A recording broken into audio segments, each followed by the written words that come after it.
in this process if they're challenged, say, finding venture money? I want to actually go back a little bit. I do agree that our biggest challenge right now, and this is across industry sectors, is that early stage seed money. I think we have a reputation as a region that we sort of sit back and want to see, companies that are a little further along, and we oftentimes overlook those that have promise, but they're just too early stage. And that is still a gap that we have not yet figured out. What the state has done is usually around industry sectors. So I would say, Dean's organization, MTDC, is probably one of the grandfathered. It's one of the oldest. It goes back to one of the prior recessions where we wanted to kickstart the high-tech industry here back in the late 70s, early 80s. And so this was our way of putting up, venture money to literally grow the high-tech industry here, particularly along 128. Flash forward 20, 25, 30 years later, we have targeted more recently, the last 2 years, 2 key industries. One is, you've heard of the life sciences. We have a quasi-public agency called the Mass Life Science Center, and they actually do seed funding. They have actually a number of different programs.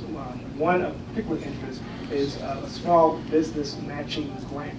And particularly if you are a SBIR, STTR company and you're doing personalization, they will piggyback and sort of leverage that validation from the government and give you some sort of early, somewhat early stage money.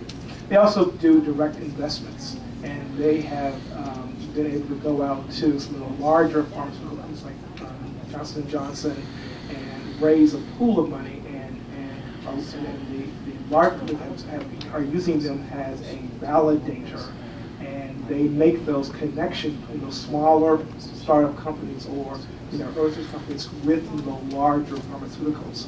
And then the other thing is, I said earlier, is the Clean Energy Center. So that's about now 3 years, actually two years old, and their 3 key areas are solar, particularly solar, wind, and then they also have, and they will do actually venture investments as well as what they call growth capital around companies that are early stage. And then they have a whole slew of programs that help either cities and towns or institutions with technology and energy conservation projects, particularly along the solar, wind, and clean energy. So unfortunately, they are very industry specific. So we have, again, high tech, life sciences, and clean energy. If you're not, honestly, if you're not in one of those fields, it is extremely tough. And one of the things that I see, and have been seeing for the last probably year and a half, as Gina said earlier, we have a lot of young people who are actually starting businesses in their classroom or in their dorm room. And what they're doing, many of them are doing, I shouldn't say not all, they are finding creative ways to raise capital. They do not want to share equity. And they are sort of priding themselves on bootstrapping.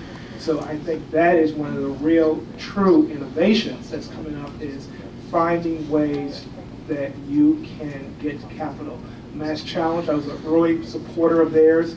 It's a great example of sort of, universities and government and coming together and finding a way to support young businesses. Their biggest ad there really isn't the capital, it really is the mentorships and the connections that those companies make with seasoned professionals in their industry. And that's the biggest takeaway. I think as we look forward, a lot of the people are saying the money is not that important. It really is the mentorships and helping us with the connections. And we will take it from there. So, long answer to our question, sorry. That's great. That's very nice.